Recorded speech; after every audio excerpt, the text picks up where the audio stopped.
नमस्कार दोस्तों, मैं हूं राज और आप देख रहे हैं हाईवे 33। तो चले दोस्तों आज की कहानी की सफर पर। दोस्तों आज की कहानी जो हमें भेजे हैं उनका नाम है वीरेंद्र। वीरेंद्र छत्तीसगढ़ के रहने वाले, लेकिन काम के सिलसिले में मध्य प्रदेश में रहते थे और वो साल था 2005 का। वीरेंद्र के जो पिता थे खेती गृहस्थी के काम करते थे, थोड़ा बहुत खेती था उनके पास में और थोड़ा झाड़ फूक के भी काम करते थे। अब ये खानदानी दर खानदानी झाड़ फूक वाला काम चलता आ रहा था। उनके घर में कोई न कोई अब ऐसा होता था, जैसे अब वीरेंद्र के पापा से पहले उनके दादाजी थे और उनके दादाजी से पहले अब परदादा थे, ऐसे सिलसिला चलता आ रहा था। लेकिन झाड़ फूक के काम में कोई कमाई थोड़ी थी, पैसा कहाँ था उसमें, पैसा तो लेते ही नहीं थे। अब जो कुछ निर्भर थे खेती पर। वीरेंद्र जवान हो चुके थे और आसपास की अब बस्ती में काम करते थे, ड्राइविंग सीख गए थे और कार चलाते थे, लेकिन इतना पैसा वो कमा नहीं पाते थे। वो काम जब चलता, जब मालिक उनको बुलाता, महीना में 4 बार 5 बार दिहाड़ी के हिसाब से पैसा देता था। भला उतना में उनका काम कैसे चल पाएगा। वीरेंद्र के पिता अब वीरेंद्र से कह रहे थे कि तो इसमें संतोष रख, संतोष चीज है ना, अब बहुत ही बढ़िया है, हमें ज़्यादा लालच नहीं करनी, जो ईश्वर दे रहा है और उसी में हमें गुजारा करना है। लेकिन जानते थे वीरेंद्र कि हम लोग गरीबी में जीते आए हैं और क्या हमारा भी जीवन गरीबी में कट जाएगा। नहीं नहीं नहीं, ऐसा तो मैं होने नहीं दूंगा। मैं शहर जाऊंगा, शहर जा कर के नौकरी करूंगा। मैं सुना हूं कि शहर में अच्छी भली नौकरी पैसे वाली मिल जाती है। लेकिन वीरेंद्र के जो पापा थे अब अपना विद्या उनको देना चाहते थे। झाड़ फूक सब जो जैसे करते थे, लोगों को भला करते थे। अब कोई किसी को टोना टोटका लग गया, किसी का सर दर्द हो गया, कोई और बीमारी, अब झाड़ फूक कर देते थे उनके हाथ में। अब ऐसा कुछ था, अब सही हो जाते थे कई लोग और इसी से अब वो सारे लोग खुश हो जाते थे कि अरे चमत्कार है। लेकिन ऐसा कुछ नहीं। वीरेंद्र के मानते थे वीरेंद्र कि ये सब कोई चमत्कार नहीं है और इसमें हमें यहाँ रह कर के कोई फ़ायदा भी नहीं है। अगर हम भी इसी काम में लग जाएंगे तो हमारी आने वाली पीढ़ी भूखों मरेगी। ऐसा वीरेंद्र का सोचना था। पापा उनका मना करते थे कि नहीं वीरेंद्र, तुम शहर जाने के मत सोचो, जो भी हमें भगवान रुखा सूखा दे रहा है इसी में हम गुजर बसर कर लेंगे। अब देखो कुछ साल के बाद मैं तुम्हारे लिए अब लड़की देख रहा हूँ, शादी भी करना है। तब वीरेंद्र पिताजी को अब थोड़ा नाराज़गी जाहिर करते कि पापा हम लोग तो अब ऐसे ही हैं और हमारी पत्नी भी आएगी तो क्या हम ऐसी गरीबी में जीते रहेंगे। नहीं पापा, मैं शादी जो करूँगा ना, जब अपने पैरों पर सही ढंग से खड़ा हो जाऊँगा, मेरे पास में इतना पैसा होगा कि मैं अपनी पत्नी को गरीबी बिल्कुल नहीं दिखा सकता।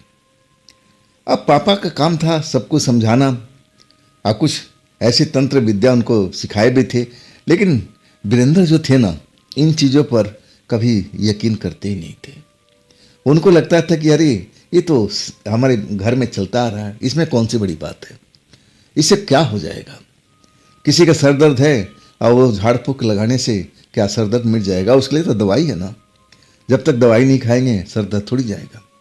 लेकिन उनके पापा के हाथों में जादू था। जब किसी का सर दर्द होता था, कोई दर्द होता था, हाथ लगा करके मंत्र पढ़ते थे और कुछ टाइम में उसको फर्क महसूस होने लगता था। लेकिन ये वीरेंद्र जो थे ना, नई पीढ़ी के थे, वो समझ नहीं सकते थे कि तंत्र मंत्र का शक्ति कितना पावरफुल होता है। इनको इस चीज़ का अब कोई ज्ञान नहीं था, ना ये ज्ञान लेना चाहते थे। बस हमेशा लगे रहते थे कि मैं कैसे ऐसा काम करूं कि 2 पैसा मुझे ज़्यादा मिले। अब यहाँ काम करके तो देख लिए, अब यहाँ कोई फ़ायदा नहीं हो रहा था, तो अपने दोस्तों से जो भी थे शहर में उनसे संपर्क साधा। जब वो लोग गाँव आए तब वो दोस्तों ने कहा कि ठीक है, अगर तुम्हें आना है तो ये रहा पता ठिकाना मेरा, यहाँ पर आ जाना और ड्राइवरी काम तो मिलती रहती है, कोई ना कोई कोठी कोई ना कोई ऐसी जगह मिल ही जाएगी। जब आओगे तभी हम पता करेंगे, ऐसे पता करके फ़ायदा नहीं है। वीरेंद्र अब अपनी तैयारी में लग गए थे कि चलो इस महीना निकल जाऊंगा। अब सोचते सोचते 3 महीना निकल चुका था। अब वीरेंद्र के जो पापा थे, अब वीरेंद्र को समझाने के भरपूर प्रयत्न करते थे। उनके परिवार के लोग और भी जो थे सब समझाते थे कि वीरेंद्र, तुम कभी शहर में गए नहीं हो, वहाँ का अब कुछ अलग हिसाब किताब है, ना तुम्हें वहाँ पर रहना पसंद आएगा, ना खाना पसंद आएगा, गांव वाली आज़ादी तुम्हें मिल नहीं पाएगी। लेकिन वीरेंद्र के ऊपर तो सनक सवार था पैसा कमाने का। अब ज़्यादा से ज़्यादा पैसा, ताकि वो पैसा कमा कर आए तब अपनी शादी करें, धूमधाम से अपनी पत्नी को दिखाएं कि हम गरीब नहीं हैं। अब उनका मन में यही सपना पल रहा था। आखिरकार 3 महीना सोचने विचारने के बाद कुछ पैसा अब लेकर के शहर चल पड़े। आखिरी टाइम तक उनके पापा मना करते रहे, लेकिन कहने लगे कि मैं देखता हूँ, 2-3 महीना काम करूँगा, अगर सही लगेगा तो ठीक है, अगर पैसा ज़्यादा मिलेगा, और नहीं तो मैं अब यहीं पर आ जाऊँगा, क्या कर सकते हैं। पापा को समझा बुझा करके और शहर चले आए। वहाँ पहुँचने पर दोस्तों ने उनका स्वागत किया और फिर उनके लिए नौकरी तलाश करने लगे। नौकरी एक मिल गई, लेकिन जो गांव में करते थे वैसे ही कॉन्ट्रैक्ट वाली नौकरी थी। अब 3-4 दिन तक काम करना था, लेकिन वहाँ से पैसा कुछ ज़्यादा था और लंबी लंबी सफ़र भी तय करना पड़ता था। थक जाते थे, इतना कभी उन्होंने ड्राइविंग किया नहीं था, और ऊपर से शहर का ड्राइविंग होश उड़ा देने वाली ड्राइविंग होती थी। अब धीरे धीरे अपना हाथ भी शहर के अब रोड पर बिठा लिया था, लेकिन वो दूसरी नौकरी की तलाश में थी कि भाई कोई ऐसी कोठी का नौकरी मिल जाए जिसमें मेहनत कम, पैसा ज़्यादा हो, खाने पीने का भी अच्छा खासा मिले। क्योंकि वो सुन रखे थे अपने यार दोस्तों से कि जो कोठी के ड्राइवर होते हैं ना, उनको तो ऐसी ऐसे होती है, अच्छा भला खाने को मिलता है, कपड़ा लत्ता मिलता है, वर्दी मिलती है, रहने के लिए मकान मिलता है और सैलरी भी बहुत अच्छी खासी होती है। वो तो सपना संजो के आए थे कि मैं ऐसे किसी बड़े कोठी में काम करूँगा, लेकिन यहाँ आकर के आप फिर फंस चुके थे। लेकिन वो पता करते रहे, जब भी उनके पास में मौका मिलता था और वो जाते थे नौकरी की तलाश में, घूमते थे, कोई कोठी के सिक्योरिटी गार्ड से पूछते थे कोई ड्राइविंग की नौकरी खाली है। कई बताते थे कि अभी तो खाली था, अब भर गया, अब बाद में आना, कोई खाली हुआ तो हम बता देंगे। अब इस तरह करते करते अब सोसाइटी में, कोठियों में घूमने लगे। आखिरकार एक गार्ड ने बताया कि हाँ भाई, एक जगह पर नौकरी खाली है। बड़ा खुश हो गए वीरेंद्र कि चलो भाई, अब नौकरी खाली है तो मिल ही जाएगी।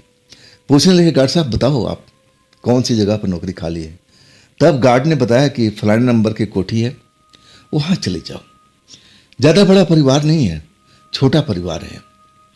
अब समझ लो कि उस घर में माँ, बेटे और उनके पापा और बेटे की बहू, कुल यही लोग हैं। देख लो, अगर तुम्हें जचता है, अगर पैसा ठीक मिलता है तो काम कर लेना। अब बड़ा खुश होगी वीरेंद्र जी कि चलो भाई, अब चलते हैं, अब पता करते हैं।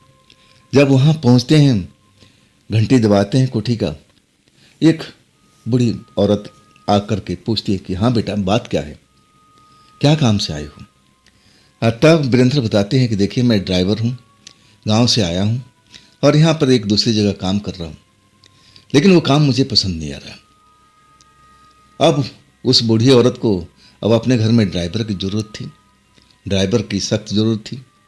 वो कहने लगी, हाँ ज़रूरत तो है बेटा, लेकिन मेरा जो बेटा है ना, वो गया हुआ विदेश।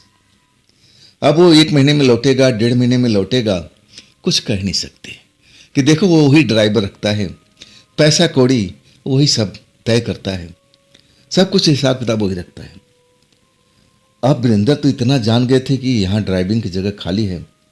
अब उस बूढ़ी औरत से चापलूसी करने लगे कि चलिए, अपने बेटे से जब बात हो तो आप कर लीजिएगा, अभी तो आपके पास नौकरी है ना, अब आपको तो कहीं बाहर जाना होगा, तो क्यों नहीं मुझे आप रख लेती है। अपने गांव का हवाला देने लगे, गरीबी का रोना रोने लगे कि हम लोग बहुत गरीब हैं। आखिरकार उस बूढ़ी औरत को तरस आ गई थी। कहने लगे, ठीक है बेटा, अब आ जाओ अंदर, अंदर बैठ करके अब बात करते हैं। अब बेटा से तो बात नहीं हो पाएगी, वो जब उधर से फ़ोन करता है तब जाके बात हो पाएगी, ट्रंकल जब करता है विदेश से। आखिरकार अब वो बूढ़ी औरत के पति थे। अब बूढ़ी औरत बताए कि बेचारा ड्राइवर है, गांव से आया हुआ, बड़ा मुसीबत में है। तब अब सिफारिश लगा दी थी आंटी ने अंकल को। अंकल भी अब आंटी के कहे अनुसार सब चलते थे। वो मान गए। पूछने लगे वीरेंद्र से कि बेटा चलो मान लिया, मैं तुम्हें अब नौकरी पर रख रहा हूं, लेकिन तुम तनख्वाह कितनी लोगे? पिछली जगह पर जो काम कर रहे हैं वहां कितना लेते थे? वीरेंद्र कहने लगे कि देखिए अंकल, वो तो ठेके ठेके का काम है। जितना दूर जाऊंगा उसी हिसाब से पैसा, जितना चक्कर लगाऊंगा। अब एक तरह से वो कमर्शियल काम है और आपका काम कोठी का है, तो जो आप पिछले ड्राइवर को देते होंगे उतना ही मुझे दे दीजिएगा। अंकल को पता था कि पिछले ड्राइवर को जो था कितना देते थे, बेटा उनको हिसाब किताब करता था, तो उनकी नज़र में था। तब वो कहने लगे छूटते कि देख बेटा, मैं तो अब इतना पैसा देता था, मेरे बेटा ऐसे ही देता था, अब देख लो तुम्हें सूट करता है तो तुम कर लो, अब बाकी जो कुछ बात होगा जब बेटा विदेश से बाहर जब लौट के आएगा तब बात कर लेंगे। अब जो पैसे की बात सुने ना, वो तो अब एकदम भौचक्के रह गए वीरेंद्र जी। ये तो काफी अच्छा पैसा था, जिस जगह काम कर रहे थे उससे तो डबल है। गांव का जो पैसा था उससे तो कई गुना ज्यादा था। अब एकदम कहने लगे हाँ हाँ मैं तैयार हूं, अब इसी काम के लिए तो आए थे, पैसा कमाना ही उनका मेन लक्ष्य था। तब अब वीरेंद्र हाँ बोल दिए थे। बूढ़ा बूढ़ी जो थे घर के, अब वो सब अब तैयार हो गए कि ठीक है बेटा अब कल से आ जाना। तब कहले कल से क्यों, आज से क्यों नहीं? आखिरकार अब वो लोग कहने लगे ठीक बेटा आज से लग जाओ। तब तक जो उनको जो बहू थी वो भी आ गई। क्या बात चल रहा है पापा जी मम्मी जी? तब वो जो अंकल आंटी थे अब बताए कि बेचारा ड्राइवर है, गांव से आया हुआ है, गरीब आदमी है, हमने रख लिया है। बहू भी खुश हो गई कि चलो मुझे ड्राइवर की जरूरत था, मुझे मैके जाना था, अब मैं काफ़ी दिन से सोच रही थी, अच्छा किया कि आप लोगों ने इस बेचारे को रख लिया। भैया मुझे मैके घुमा के ले आओगे? बड़ा खुश हो गई। वीरेंद्र भी कहने लगे हाँ जी क्यों नहीं, कब चलना है? कहने लगे बस मैं तैयार होती हूँ और शाम तक हम लौट आएंगे। अब वीरेंद्र भी खुश कि चलो अब हमारा काम रोजी रोटी यहाँ अब सब कुछ चल रहा है। अब रहा सवाल कि अब रहने का, वीरेंद्र ने पूरा तरफ देख लिया था कि कहीं पर सर्वेंट क्वार्टर जैसा उन्होंने सुना था वैसा कहीं पर नजर नहीं आया। मन में एक चिंता थी कि आखिर मैं रात में रहूंगा कहाँ। जैसे मैंने सुना था कि ड्राइवर लोग घर के अंदर रहते हैं, उनके लिए सर्वेंट क्वार्टर बना होता है, घर से बना बनाया नाश्ता खाना चाय सब कुछ मिलता रहता है। लेकिन यहाँ चाय खाने का तो प्रबंध है, लेकिन रहने का जुगाड़ मुझे कहीं नहीं दिख रहा है। चिंता में थे। अब वो बहू को लेकर के अब चल गए मैके, वहाँ से शाम को लौट के आए, रात हो चुकी थी। तब अब उतारने के बाद गाड़ी में पार्किंग में रखे और ड्राइंग रूम में आ गए।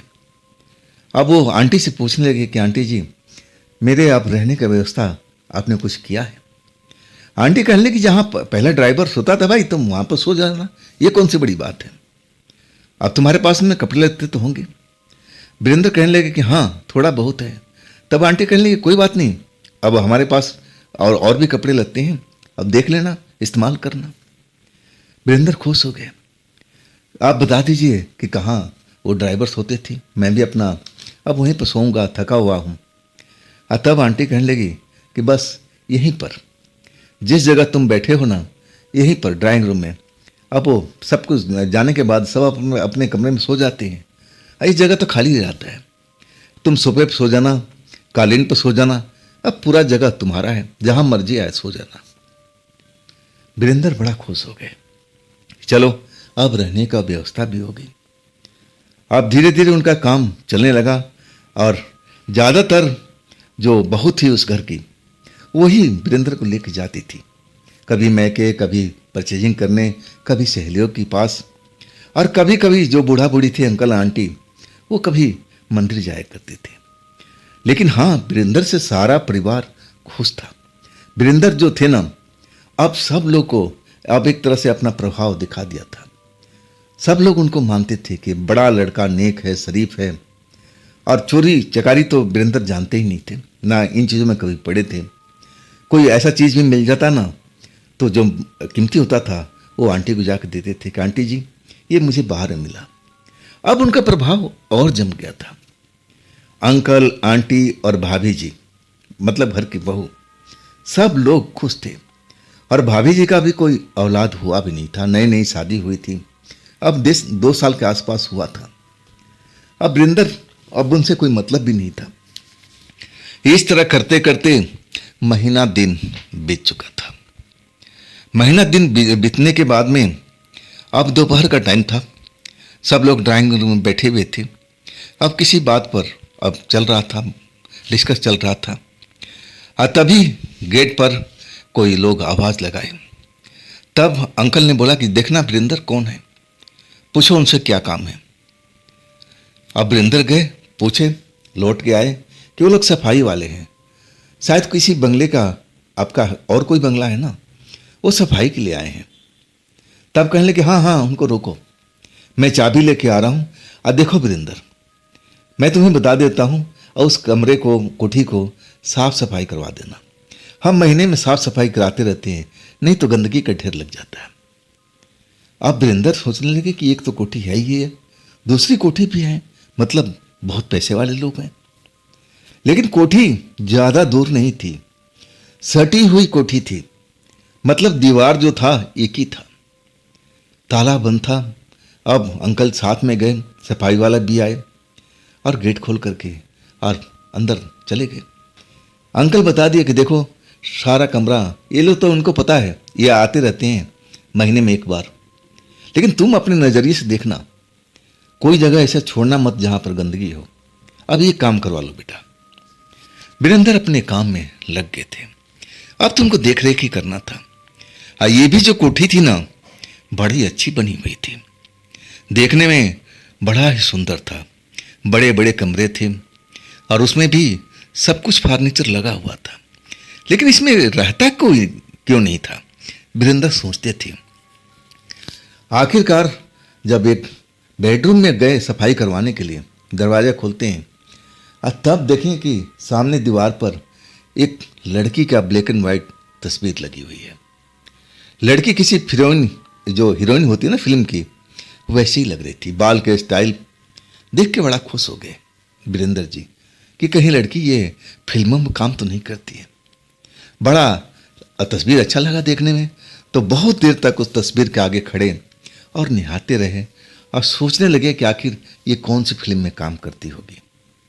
मन ही मन कल्पना कर रहे थे कि बड़ा सुंदर लड़की है। मन में तमन्ना उनका जाग चुका था कि काश अगर मेरी शादी हो तो मेरी पत्नी भी ऐसी हो। और फिर सफाई वाला अब आवाज़ लगाने लगे कि देख लो साहब, हमने ये कमरा साफ कर दिया और आप चेक कर लो। वीरेंद्र भागते हुए गए। अब पूरा कोठी का सफाई हो चुका था। वीरेंद्र हर जगह निगाह मार लिए थे।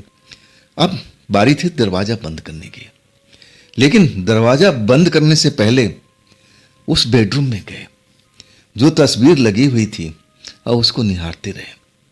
जैसे लड़की अब तस्वीर में बोल रही हो, उसकी आंखें अब दिखाई दे रही हो कि कुछ बोलने वाली हो, ऐसा महसूस हो रहा था जैसे तस्वीर से बाहर निकल के आ जाएगी। वीरेंद्र को ऐसा लग रहा था, महसूस हो रहा था, बड़ा ही आकर्षित कर रही है तस्वीर। आखिरकार वीरेंद्र कब तक उस तस्वीर के आगे खड़े रहते। शाम होने वाली थी और उनको मार्केट भी जाना था, साग सब्जी लेके आना था। अब फिर वो कोठी को बंद करते हैं, चाबी लेकर के चले जाते हैं।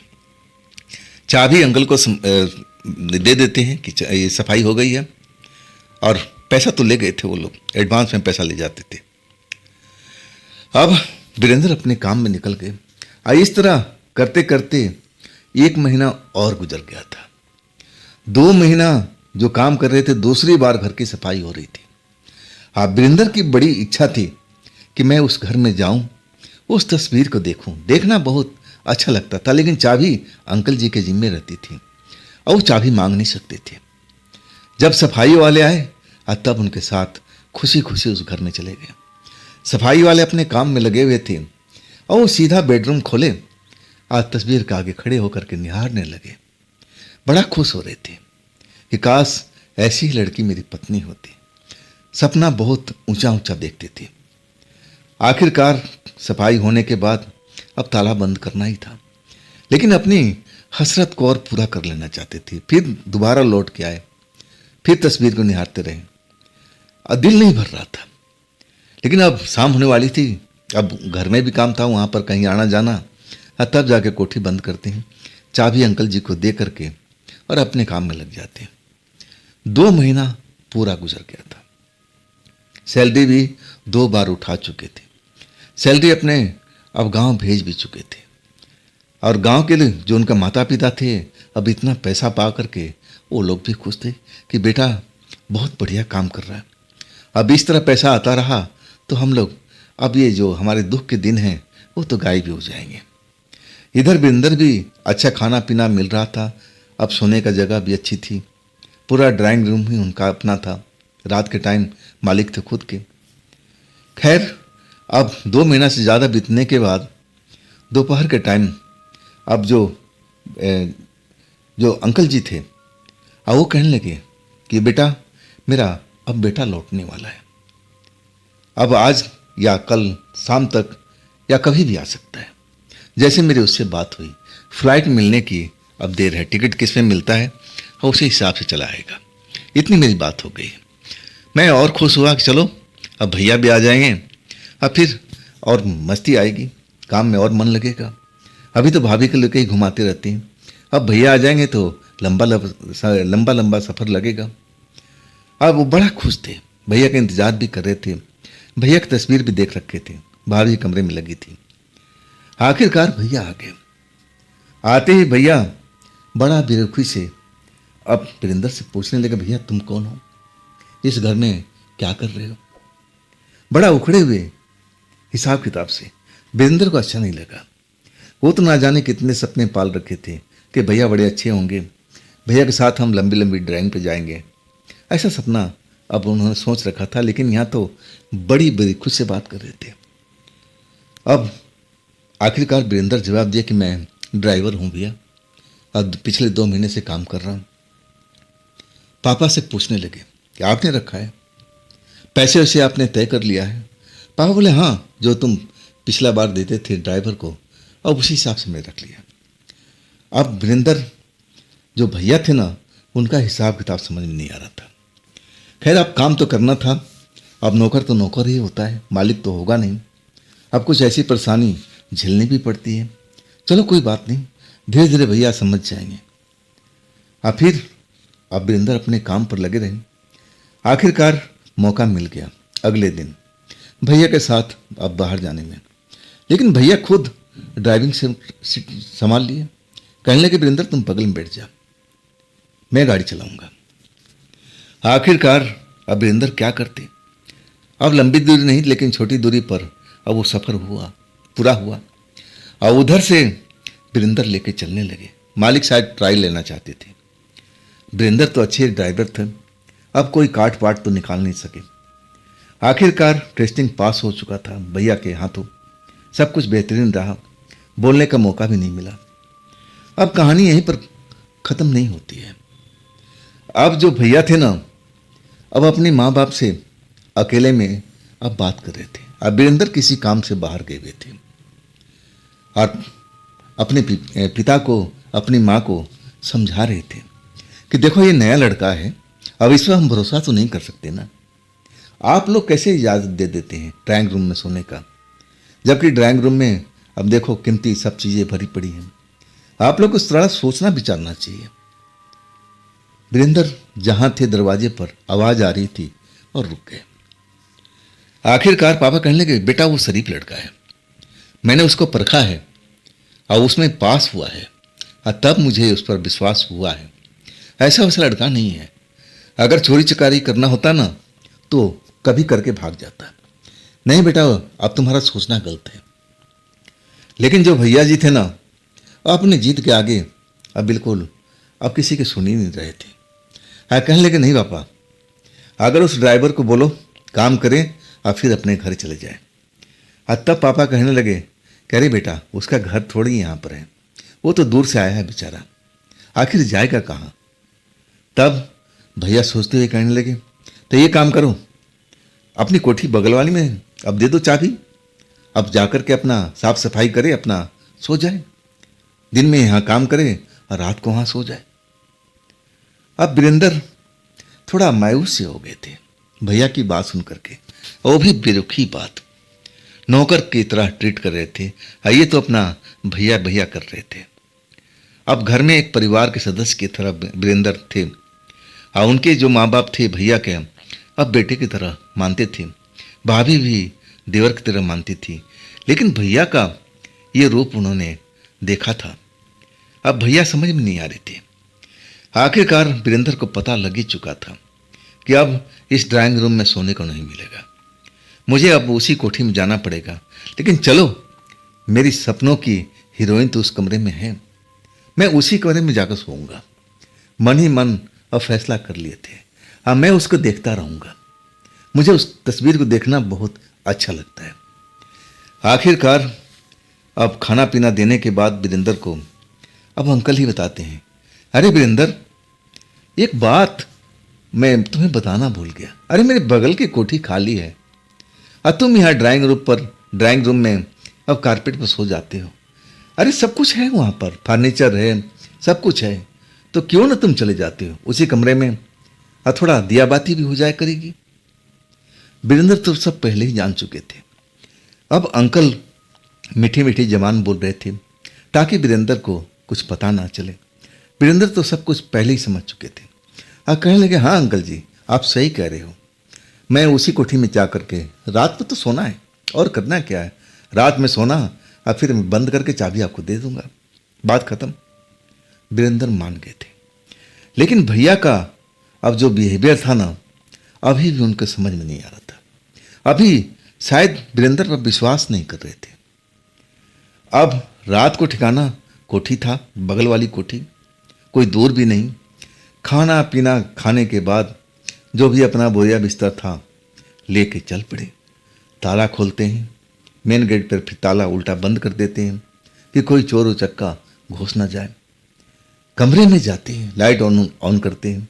कई कमरे ऐसे होते हैं, लेकिन कमरे का चुनाव वही करते हैं जिसमें वो लड़की का ब्लैक एंड वाइट तस्वीर लगा हुआ है, जैसे अपनी महबूबा को चाहते थे, अपनी होने वाली पत्नी को इसी रूप में देखना चाहते थे।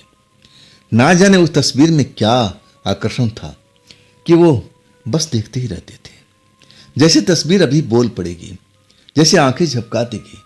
ऐसा कभी कभी वीरेंद्र को महसूस होता था, लेकिन वो सोचते थे कि अरे मेरे मन का भ्रम है, अब तस्वीर भला कोई आंखें झपका सकती है क्या, क्या उसके होठ बुदबुदा सकती हैं क्या? नहीं ना, मेरे मन में ये सब बैठा हुआ है। अब मैं तो सोच लिया हूं, मैं शादी करूंगा ना तो ऐसी ही लड़की से शादी करूंगा। खैर अब नौकरी पक्की हो चुकी थी, ऐसी कोई टेंशन थी नहीं और सैलरी भी अच्छी मिल रही थी, खाने पीने का अच्छा मिल रहा था। सोने का समस्या था, जो उस कोठी में सोते थे ड्राइंग रूम में फर्श पर, और यहाँ तो अब बेड मिला हुआ था। तो चलो अब अच्छी बात है।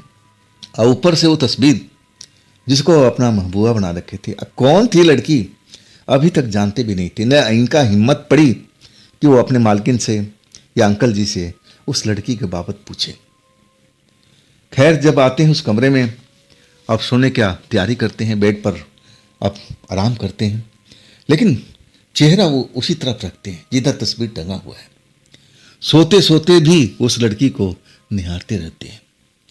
कई बार लगता है कि जैसे लड़की अपनी आंखें झपका रही हो, उसके होठ फड़फड़ा रहे हो, लेकिन वीरेंद्र सब कुछ देखते मन ही मन कहते यार मेरे विचार में जो चल रहा है, इसलिए मुझे महसूस हो रहा है कि लड़की आंखें झपका रही है।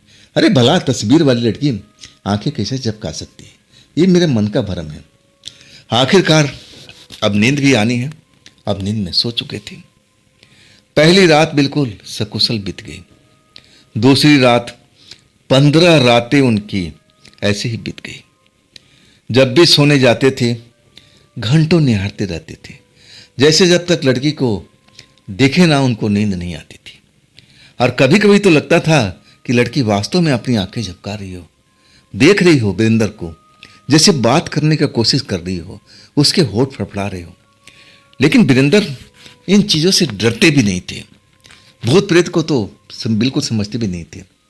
और तंत्र मंत्र का उनके पिता ज्ञानी थे और कुछ तंत्र मंत्र उन्होंने भी सीख रखा था, लेकिन सब जानते थे कि नहीं, इस तंत्र मंत्र से कुछ नहीं होता है।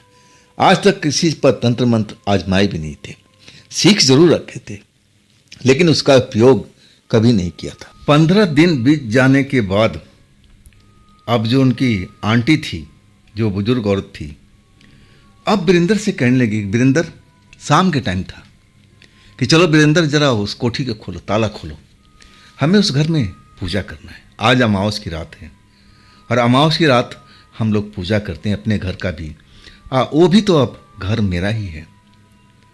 तब वीरेंद्र को अब पूछने का मौका मिल गया कि आंटी जी, घर तो आपका है, लेकिन आप लोग उसमें रहते क्यों नहीं हो?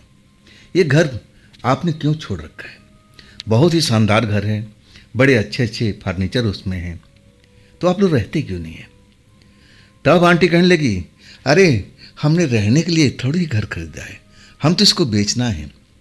ये जो घर है ना, कभी हमारे पड़ोस में रहने वाले एक जानने वाले की थी, अब वो विदेश चले गए। वीरेंद्र पूछते हैं कि क्या उनका पूरा परिवार था? और तब आंटी कहती, हाँ, सब परिवार था, बेटा थे, बेटी थे, लेकिन बेटी क्या, उनका मौत हो गया था। अब कोई बीमारी होगी, अब हॉस्पिटल में बहुत इलाज कराया गया, बहुत पैसा उन्होंने खर्च किया, लेकिन बेटी बच नहीं पाई। ऐसे उनके दिल पे बहुत गहरा धक्का लगा था।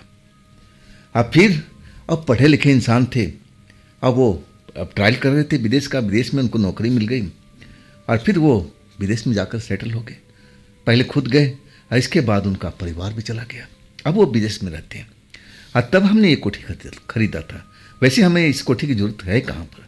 अब देखो, यही कोठी बहुत बड़ी है, रहने वाले कम हैं और कमरे बहुत ज़्यादा हैं। अब वाकई में वो 2 मंजिल कोठी थी और ऊपर का मंजिल तो खाली ही रहता था, कोई रहने वाला था ही नहीं उसमें। अब वीरेंद्र उस घर के बारे में अब थोड़ा बहुत समझ गए थे। बड़ा दिल को धक्का लगा कि उसमें एक जवान लड़की का मौत हो गई। कहीं वही तस्वीर वाली लड़की तो नहीं है जिसको वो घंटों देखते रहते हैं, जैसे वो उसकी आंखें फड़फड़ा रही हो, होठ फड़फड़ा रहे हो, ऐसा महसूस होता है। लेकिन अपने मन से सब विचार अब हटा दिए, अरे नहीं नहीं, ऐसा नहीं हो सकता है। खैर वहाँ पर अब अमावस की रात, अब वहाँ शाम के टाइम में दिया बाती अब अपने घर में दिखाए, गेट पर रखा जाता था। अब वैसे ही आंटी उस घर को भी अब दिया बाती रखा, पूजा किया और फिर लौट आई। साथ में वीरेंद्र भी लौट आए। अब फिर ऐसी कोई बात नहीं हुई। खाना खाने के बाद अब टाइम हो चुका था, अब नींद का, सब लोग अपने अपने कमरे में चले गए।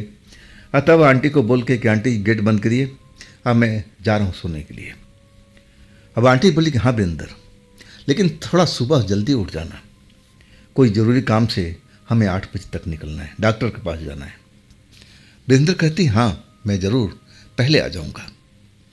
इसके बाद वीरेंद्र गेट खोलते हैं। गेट आज ना जाने उसका ताला क्यों खोलने में देरी हो रहा था। बार बार चाबी लगा रहे थे, लेकिन वो खुल ही नहीं रहा था, जैसे लग रहा था कि जाम हो गया, और उसी ताले को वो चुटकियों में खोल देते थे। लेकिन आज बहुत वक्त लगा। खैर खोल लिए, हो सकता है कि इसमें कोई चीज़ फंसी हो या जंग लग गया हो, ये कोई बड़ी बात नहीं है। अब अपने उसी कमरे में आते हैं, रोशन पूरा कमरा हो जाता है। तस्वीर की तरफ देखते हैं, तस्वीर को देखते रहते हैं, निहारते रहते हैं। अब सोने की कोशिश करते हैं, सो भी जाते हैं नींद में। अभी कच्चा नींद था और तभी लगा कि उनको कोई नाम लेकर के पुकार रहा है, वीरेंद्र वीरेंद्र वीरेंद्र, मेरी मदद करो ना, मेरी मदद करो ना।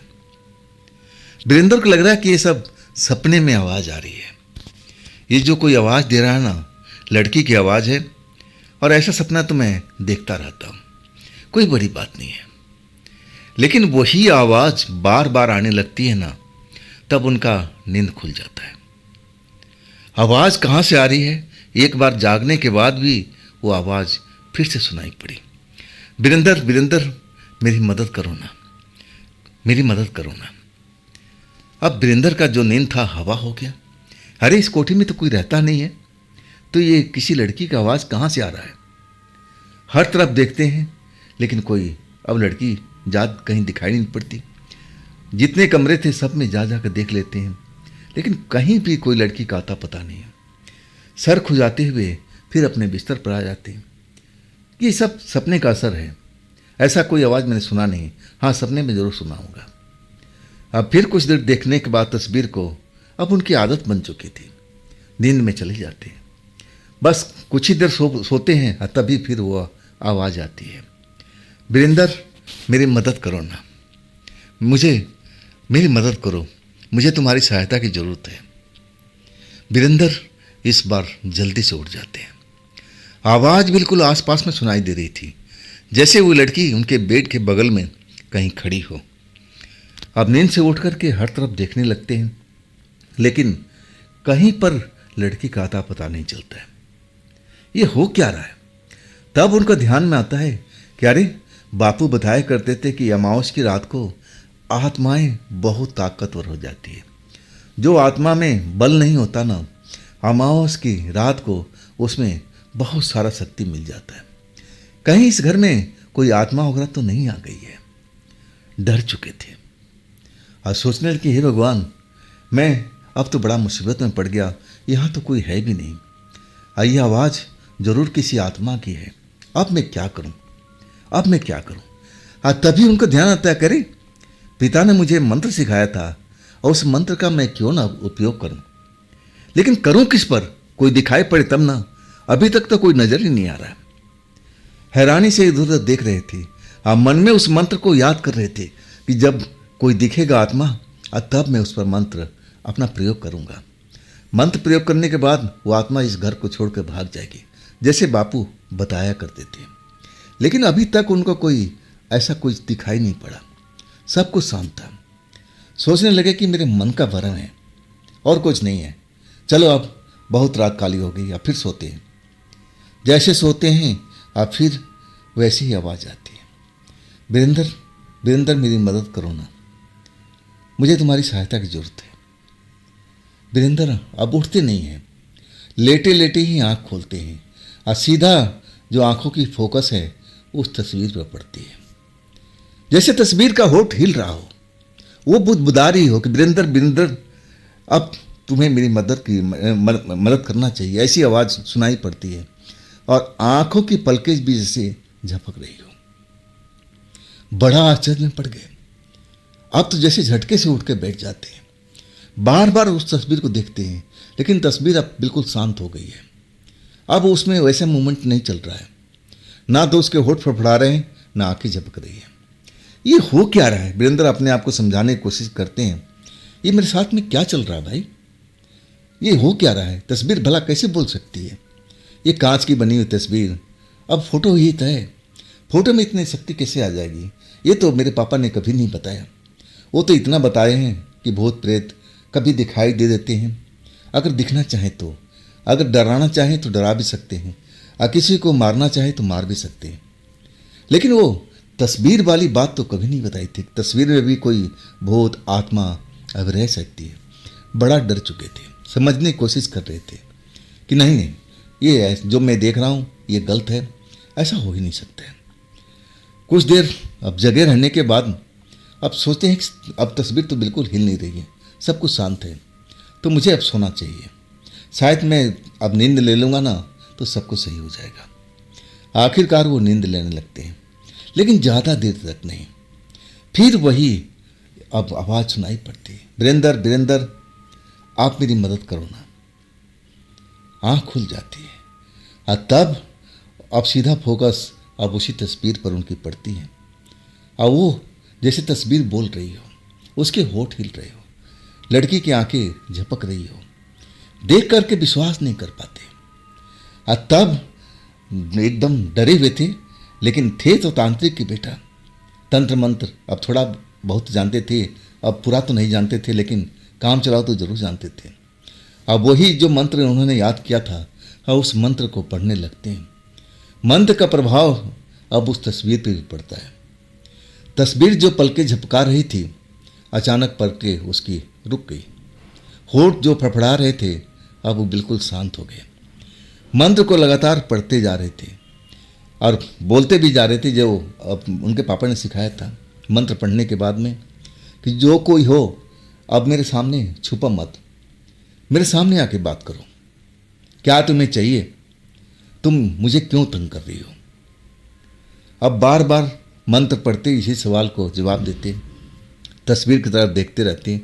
आप फिर वो बोलते हैं कि अगर तुम तस्वीर में हो तो तस्वीर से बाहर निकलो और मेरे सामने आओ, जो भी बात है मेरे सामने रखो। अगर तुम मुझे डराने की कोशिश कर रही हो तो तुम्हारा सोचना गलत है। मैं तांत्रिक के बेटा हूँ, तंत्र मंत्र मैं भी जानता हूँ। मैं तुम्हें परेशान कर दूंगा, तुम्हें भागना पड़ेगा। सोच लो, अगर तुम मेरे से बात करना चाहती हो तो मेरे सामने आओ और आमने सामने होकर के हम बात करेंगे। अब जैसे पापा ने उनको बताया था, अब वो उसी तरह से अपना व्यवहार कर रहे थे। हाँ, इसका असर हुआ। जैसे लग रहा है कि कोई आ रहा हो, इधर उधर देख रहे हैं लेकिन कोई दिखाई नहीं पड़ रहा है और उनकी हालत खराब हो गई। अब इतने बड़े तांत्रिक तो थे नहीं, कभी अपने मंत्र शक्ति का प्रयोग नहीं किए। ये पहला पहला काम था और वो भी अपने लिए, दूसरों के लिए नहीं। अब हालत तो खराब हो गई कि मंत्र कहीं काम करें या ना करें, संदेह था। और वो तंत्र मंत्र पर विश्वास भी नहीं करते थे, ना कोई चमत्कार पर विश्वास करते थे। अब उनका विचार ही अलग था, अपने पिता से बिल्कुल विपरीत थे। लेकिन जब कदमों की आवाज़ आने लगी ना, उनकी हालत खराब होने लगी। कहीं मेरा मंत्र अब उल्टा तो नहीं पढ़ रहा है, कहीं मैंने मंत्र उल्टा तो नहीं पढ़ लिया। अब क्या मैं दोबारा से मंत्र को पढ़ूं? मंत्र पढ़ने लगे। हाँ, कहने लगे, देखो इस तरह से काम नहीं चलेगा, तुम मुझे डराने की कोशिश नहीं कर सकती। तुम्हें मेरे सामने आना होगा और बताना होगा कि तुम मुझसे चाहती क्या हो। हाँ, मैं तो कहूँगा कि मेरे सामने भी आने की ज़रूरत नहीं है, तुम इस घर से सीधा बाहर निकल जाओ और दोबारा इस घर में बिल्कुल भी मत आना। अब अपने दिल की भड़ास निकालने लगे मंत्र बोलने के बाद में। जो कदमों की आवाज़ आसपास में आ रही थी वो बिल्कुल शांत हो गई। फिर अब उनके जस्ट पीछे जैसे कोई सांस ले रहा हो, हाँ ऐसे आवाज़ आई। अब इसके बाद वो गर्दन घुमा के देखते हैं अपनी नाड़ को और देखते हैं उनकी हालत खराब हो जाती है। देखते हैं एक तस्वीर वाली लड़की उनके पीछे आकर खड़ी हो गई है। सेम कपड़ा, सेम बालों के स्टाइल, जैसे तस्वीर से अभी निकली हो और यहाँ आकर खड़ी हो गई। लेकिन उसकी आवाज़ जो था ना, थोड़ा अजीब था, भारीपन था आवाज़ में। अब वीरेंद्र की हालत खराब, मुड़े कहने लगे, मेरे से दूर रहा, मुझे छूना मत, मेरे से दूर रहा, जितना दूर हो सके दूर रहो, नहीं तो मैं मंत्र से जला दूंगा। लेकिन अपने मंत्र पर खुद उनका भरोसा नहीं था कि ये मंत्र काम करेगा या नहीं करेगा, या फिर मैं खाम खा का इस मंत्र को जाप कर रहा हूँ, इससे कोई फायदा होने वाला है या नहीं होने वाला है। कोई विश्वास अब उन कर ही नहीं रहे थे, बस उस लड़की को डराने की कोशिश कर रहे थे। जो तस्वीर वाली लड़की उनके पीछे आके खड़ी हो गई। लड़की वास्तव में अब पीछे हट गई थी। नहीं नहीं नहीं, मैं आपसे लड़ाई करने नहीं आई हूँ, मैं आपसे मदद मांगने आई हूँ। अब थोड़ा हौसला बढ़ा कि लड़की डर गई है, आखिर मेरा मंत्र काम कर रहा है, मैं तो तांत्रिक बन गया हूँ। अब हौसला बढ़ने के बाद अब फिर कहते हैं कि और थोड़ा पीछे हो जा, और थोड़ा पीछे हो जा। लड़की पीछे हटती जाती है। आखिरकार एक उचित फासला पर वो लड़की रुक जाती है। वीरेंद्र उसको देखते निहारने लगते हैं। जैसे तस्वीर में नजर आ रही थी ना, उससे लाख गुना अब सुंदर नजर आ रही थी। अब आंखों में देखते हैं, अब आंखें भी बड़ी बड़ी जैसे तस्वीर में थी। अब लग रहा है कि बिल्कुल तस्वीर में से लड़की निकल करके आ गई है। वीरेंद्र मन में बड़ा डरे होते हैं, लेकिन दिखाना नहीं चाहते आत्मा के आगे कि मैं डरा हुआ हूँ। जैसे बापू ने बताया था कि कभी तुम्हारा मंत्र काम ना करे, कोई शक्तिशाली आत्मा आ जाए तो अपने आप को कभी डर ऐसा महसूस मत करना, नहीं तो तुम पर वो आत्मा हावी हो जाएगी। अब फिर तुम्हें लगेगी डराने, सताने लगेगी। तुम अपने आप को कभी जाहिर मत करना कि तुम डरे हुए हो। आप वही चीज़ आजमा रहे थे। हाँ, कह रहे थे कि देखो अब तुम वहाँ खड़ी हो, चलो अच्छी बात है, लेकिन तुम तो तस्वीर में थी, मुझे लगता था कि तुम्हारा होठ हिलता है, तुम्हारी आंखें झपकती है। अब मैं कई दिन से नोटिस कर रहा था, लेकिन मैं यकीन नहीं कर पा रहा था। अब बताओ तुम हो कौन, अब मुझसे क्या मदद चाहिए। अब टू द पॉइंट बात पर आ चुके थे। लड़की थोड़ा आगे बढ़ने लगी, तब वीरेंद्र रोकते, अरे नहीं नहीं, जहां हो वहीं से तुम बोलो, मैं तुम्हारी आवाज़ को सुन लूँगा। मेरे पास ज़्यादा चिपकने की जरूरत नहीं है। डरे हुए थे कहीं लड़की आ गई, उनका मंत्र काम नहीं किया, अब फिर क्या होगा। फिर तो गया ना, सब कुछ मुझे मार देगी और फिर चली जाएगी। बहुत डरपोक थे उस टाइम, तो बहुत डरपोकी अब दिखा रहे थे। अब दूर लड़की फिर हो गई। अब फिर कहने लगी कि वीरेंद्र, मैं तुम्हें जब इस कोठी में आए थे ना, तब से तुम मेरी तस्वीर के सामने खड़े होकर के और मुझे निहारते रहते थे। तुम मुझे बहुत अच्छे लगते हो। अब मैं तुम्हें मन ही मन पसंद करने लगी हूँ। वीरेंद्र अब उस भूतनी के मुंह से अपना बड़ाई सुन करके और डर गया। अरे नहीं नहीं, मैं तुम्हें देखा करता था, मैं समझता था कि कोई फिल्मी हीरोइन है। अब तुम दूरी रहो, मुझे फंसाने की कोशिश मत करो। मैं तुम्हें कोई प्रेम नहीं करता। मैं तो देखता था कि मेरी कोई पत्नी अगर आए तो तुम्हारी तरह ही आए। अब मैं तुम्हें बिल्कुल नहीं चाहता, तुम मुझसे दूर रहो। मेरे नज़दीक आने की कोशिश मत करना, ना मुझे जाल में फंसाने की कोशिश करना। अब तुम बताओ कि तुम्हें क्या चाहिए। तब लड़की कहने लगी, मुझे आज़ादी चाहिए। आज़ादी? क्या मतलब, कैसी आज़ादी?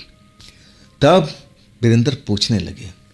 लड़की कहने लगी कि मैं इसी घर में कैद होकर रह गई हूँ, मैं इस घर से बाहर निकल नहीं पाती हूँ। अब वीरेंद्र कहने लगे, अरे घर तो खुला है और आत्माओं के लिए, जैसे मैं जानता हूँ, अब उनके लिए कोई दरवाज़ा तो बंद होता नहीं है। जहाँ मर्जी वो आ सकते हैं, किसी खिड़की से निकल सकते हैं, दीवार को भी आर पार कर सकते हैं। तो तुम कैद में कैसे हो सकती हो? तुम्हारे में तो शक्ति है ना।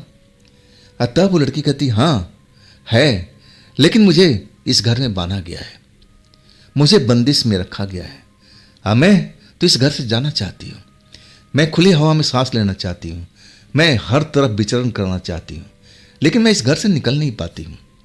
मुझे इस घर में कैद किया गया है, अब मैं कैसे निकल सकती हूँ? अब वीरेंद्र हैरान कि किसने तुम्हें कैद किया। तब कहने लगी, मैं नहीं जानती, मुझे नहीं पता किसने कैद किया है, लेकिन इस घर में बंदिश लगा हुआ है और वो मैं चाहती हूं कि उस बंदिश को तुम हटाओ। वीरेंद्र आज तक ऐसे काम नहीं किए थे, ना कैसे बंदिश हटाया जाता है और वो भी पता नहीं था।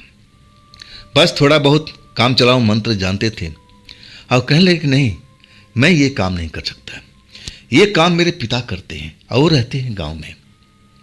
अगर तुम कहो तो थोड़ा वक्त लगेगा, जब मैं गांव जाऊंगा तब मैं उनको लेके आ सकता हूं और तब तुम्हें उस बंदिश से मुक्ति करा सकते हैं। तो तुम अब सोच लो कि अब तुम्हें करना क्या है। लड़की निराश हो गई और कहने लगी कि देखो, मैं तो चाहती हूं कि तुम ही मुझे मुक्ति दिला दो इस घर से। अब मैं जानती हूं कि तुम तांत्रिक हो, मैं तुम्हारे मंत्र का एहसास किया है और तभी तो तुम्हारे सामने मैं आ रही हूं, तो इतना तो मदद कर ही सकते हो। लेकिन वाकई में वीरेंद्र अब ऐसा कोई मंत्र जानते नहीं थे जो उस घर में जो बंधा बधाया किया हुआ है उसको हटा सके। वो विद्या जानते ही नहीं थे और जो कह रहे थे बिल्कुल सच कर रहे थे कि देखो, मैं ऐसा काम नहीं करता, ना आज तक किया हूं। हाँ, मैं अपने पिता को ला सकता हूं।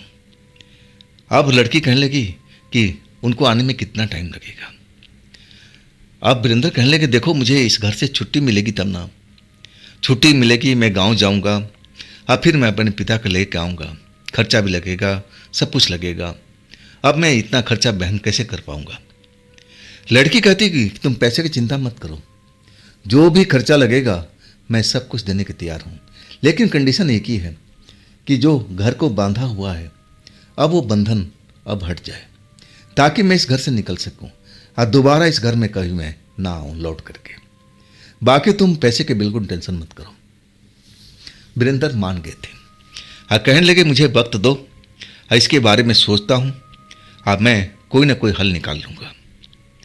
अब इसके बाद वो जो आत्मा लड़की थी, अब वीरेंद्र अब एक ही कोठी में, एक ही घर के अंदर लेकिन दूरी बना करके।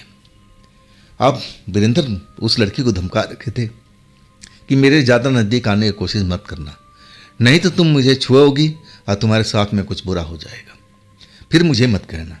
लड़की वाकई अब वो डरी हुई थी और कहने लगी कि हाँ, मैं समझती हूँ कि तुम तंत्र मंत्र के जानकार हो, मैं तुम्हारे पास नहीं आऊँगी, लेकिन वही प्रार्थना है वीरेंद्र कि तुम मुझे इस घर से आज़ादी दिलवा दो। अब बदले में जो कहोगे मैं तुम्हें करने के लिए तैयार हूँ। रुपया, पैसा, धन दौलत, जो भी कुछ चाहिए, जो मेरा अब काबू में है, जो मैं कर सकती हूँ, अब मैं उतना ज़रूर चेष्टा करूँगी कि तुम्हारे लिए कर सकूँ। वीरेंद्र सोच में पड़ गए थे। एक अच्छा सुनहरा मौका था और वो लड़की जो कह रही थी कि आप जो भी मांगोगे, जो मेरे कुवत में होगा, मैं वो पूरा करूँगी। चलो अच्छी बात है। अब आखिरकार सुबह होता है, लड़की गायब वो तो पहले हो जाती है, नज़र नहीं आती, शायद तस्वीर में लौट जाती हो। अब वीरेंद्र सोच में डूबे हुए हैं। आप दूसरी कोठी में पहुंचते हैं। आप फिर मालकिन का जो काम था, जहां जाना था, अब डॉक्टर के पास ले जाते हैं। आप फिर सोचते हैं कि कैसे छुट्टी मांगूं। आखिरकार अपने भैया जी से ही बोलते हैं कि भैया जी मुझे छुट्टी मिल जाएगी 4-5 दिन की, बहुत ज़रूरी काम है। भैया जी पूछते हैं कि काम बताओ। अब कोई ना कोई बहाना बना देते हैं। अतः भैया जी अब इतना दिल के अब ऐसे थे नहीं, मान गए। दिल के थोड़ा अलग किस्म के इंसान थे और समझते थे। बस उनको डर था कि ये नया लड़का है मेरे घर में, अब कोई चोरी चकारी करके भाग न जाए, इसलिए थोड़ा डरे हुए थे, और कोई बात नहीं थी। मान गए।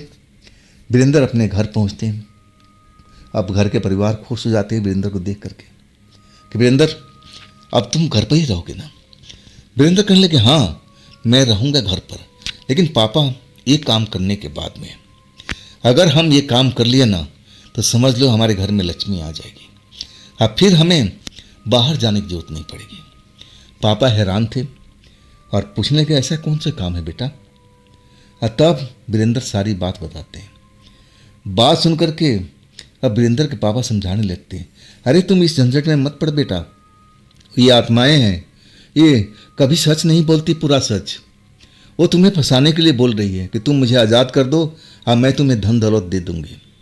बेटा इस काम में बहुत खतरा है, अब मुझे पक्का गारंटी है कि वो तुम्हें धन दौलत नहीं देगी। मैं ऐसे केस बहुत सुन चुका हूँ बेटा, इस काम को हमें नहीं करना है। लेकिन वीरेंद्र अब जिद पर अड़े हुए थे। पापा को समझाने की कोशिश कर रहे थे कि देखो लड़की वाकई मुसीबत में है, अब ना जाने उसको घर के अंदर कौन बांध के गया है और वो घर से आज़ाद नहीं हो पा रही है। वो घर से बाहर निकलना चाहती है, अब बदले में हमें कुछ देना चाहती है, धन दौलत जो उसकी कुव्वत में है, जो उसकी पहुंच तक है, वो हमें देने के वादा किया है। हाँ मैं ऐसा अब समझ रहा हूँ, मेरे दिल के अंदर में आवाज़ आ रही है कि लड़की झूठ नहीं बोल रही है। अगर झूठ बोलती तो बिल्कुल साफ बोल देती, मना कर देती, लेकिन उसने हाँ बोला है, तो हमें एक बार चांस लेना चाहिए पिताजी फिर समझाने की कोशिश करते हैं कि वीरेंद्र ऐसे काम बिल्कुल मत कर, इस काम में बहुत खतरा है। अगर लड़की आज़ाद हो गई फिर वो हमारे लिए मुसीबत बन सकती है। हो सकता है कि वीरेंद्र वो तेरे साथ चिपक जाए, तेरे साथ ही वो चल पड़े घर की तरफ, तब हमें पीछा छुड़ाना मुश्किल हो जाएगा। आज जैसा तुम कह रहे हो ना, वो तस्वीर में है तो वो समझ लो बहुत ही शक्तिशाली आत्मा है और वो तस्वीर में ही उसकी आत्मा बसती है। हमें अगर आज़ाद करना होगा ना तो उस तस्वीर को भी उस घर से निकालना पड़ेगा, नहीं तो उसकी आत्मा उसी घर में भटकती रहेगी। अब वीरेंद्र सब कुछ समझने की कोशिश कर रहे थे। आखिरकार बहुत समझाने के बाद उनके पिता मान गए थे। तब वो अब शहर जाने की तैयारी होने लगी। अब 2-3 दिन रुकने के बाद में पूरी तैयारी के साथ पिता पुत्र अब शहर की तरफ चल पड़े। कोठी पहुंचते हैं तो भैया पूछते हैं कि ये तुम्हारे पापा हैं। अब पूरा प्लानिंग करके आए थे कि हाँ मेरे पापा है, ऐसी काम के वजह से तो गया था, मैं आपको बताया था ना कि मेरे पापा बीमार रहते हैं, अब इनको इलाज कराने के लिए आया हूँ। अब कोई बड़े डॉक्टर से मैं चेकअप करवा लूँगा और थोड़ा संतुष्टि हो जाएगी, अब फिर मैं अपने पापा को अब लेके गांव छोड़ आऊँगा। अब फिर मैं अपने काम पर लौट आऊँगा। अब भैया दिल के सच्चे आदमी थे, मान गए। फिर खाने पाने की व्यवस्था हुआ। रात सोने की अब वही तो चाहते थे कि चाबी मिल जाए, हम उस कोठी में चले जाएं। अब वही हुआ। रात के टाइम चाबी ले लेते हैं सोने के लिए। बाप बेटे अब पूरी तैयारी में थे और उस कोठी में पहुंचते हैं। रात होने का इंतजार करते हैं। आधी रात होते ही अब पिता पुत्र मिलकर के अब वो आत्मा को बुलाते हैं। तस्वीर से आत्मा निकल के आ जाती है, सामने खड़ी हो जाती है। अब वीरेंद्र की आंखों में आंखें डाल के कह रही है कि तुम ये काम कर दो, इसके बाद जो मेरी हैसियत होगी अब मैं तुम्हें उतना धन दे दूंगी। मैं झूठ नहीं बोलती। आखिरकार वीरेंद्र को पापा को मानना ही पड़ा।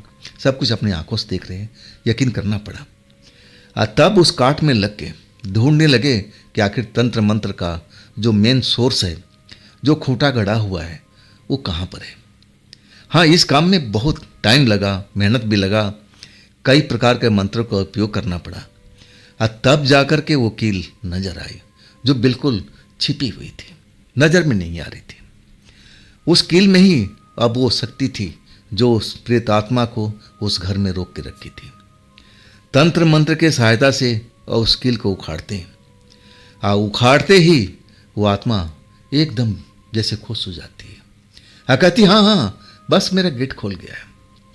लेकिन वीरेंद्र के पापा कहते हैं कि बेटा सुनो, रुको, अब ज़्यादा उछलो मत, अभी तुम पूरी तरह से आज़ाद नहीं हुई हो। ये जो तस्वीर है इसमें तुम्हारी आत्मा फंसी हुई है। जब तक इस तस्वीर को हम नष्ट नहीं करेंगे, अब इसको उचित स्थान में हम नहीं रखेंगे, तब तक तुम इसी घर में तुम्हें आना पड़ेगा। तुम तो कहती थी कि इस घर में कभी आना नहीं है। लड़की चौंक जाती है। कहती कि हाँ, आप बिल्कुल सही कह रहे हो, मेरा बास ही तस्वीर में था। मैं हर किसी को इस घर में सफाई करने वाले कोई भी आता था, अब मैं देखती रहती थी कि कौन सा मेरे काम का व्यक्ति हो सकता है, लेकिन आज तक कोई नहीं आया। बस आया तो वीरेंद्र। तब मुझे लगा कि इस घर से मुझे छुटकारा मिल सकता है। तो जो करना है आप लोग कीजिए, मैं अब आज़ाद हूँ। वीरेंद्र कहने लगा कि आखिर तुम आज़ाद हो गई हो, तो मेरा धन दौलत जो तुमने वादा किया था, अब मैं तो यहाँ रहूँगा नहीं, मैं तो गांव जाऊँगा। मैं अपने पिता का छोड़ने जाऊँगा तो फिर मैं लौट के नहीं आऊँगा। तब मेरा क्या होगा, मेरा घर का खर्च बर्च कैसे चलेगा, मेरा टूटा फूटा घर मरम्मत कैसे होगा। मैंने तो अब एक सपना देख रखा हूँ कि मैं अपने दुकान पर कुछ बिजनेस करूँगा, छोटा मोटा दुकान कर लूँगा। तो बताओ ये सब कैसे होगा। लड़की मुस्कुरा के कहने लगी कि वीरेंद्र, मैं झूठी वादा नहीं करती हूँ, ये जो मैं तुमसे वादा किया है मैं ज़रूर पूरा करूँगी। तुम्हें घर पर ही सब कुछ मिलेगा। अब वीरेंद्र चौंक के देखते हैं पापा की तरफ। पापा आंखों से इशारा कर देते हैं, मतलब कि जो लड़की कह रही है वो कर भी सकती है अगर करना चाहे तो। तब वो लड़की आज़ाद होकर के घर से बाहर निकल जाती है। बड़ा कोशिश है कि मैं इस जगह से मुक्त हो गई, अब मैं बाहर घूमूंगी, पूरा देश में घूमूंगी, जो उसका इच्छा था। तब वीरेंद्र के पापा उस तस्वीर को उठाते हैं, अपने थैले में रखते हैं और कहते हैं बेटा, जब तक वो धन दौलत नहीं देती है ना, इस तस्वीर को हम लेके चलते हैं अपने गांव पर। अब भूली भटकी इसको आना ही पड़ेगा अपनी तस्वीर में, जब तक ये तस्वीर सही सलामत है। इसकी आत्मा इसमें बसती है। अगर वो सब कुछ दे देती है तब हमें तस्वीर को जो करना है मैं कर दूंगा, तुम्हें उसमें अब कुछ बोलने की जरूरत नहीं पड़ेगी। ये जो वीरेंद्र के पापा बड़ा चालाकी वाला गेम खेले थे। आखिरकार तस्वीर रख कर के थैले में अब वो लोग अपने गांव चले जाते हैं, इंतज़ार करने लगते हैं। अब वो लौट के नहीं जाते हैं वीरेंद्र अपने काम पर।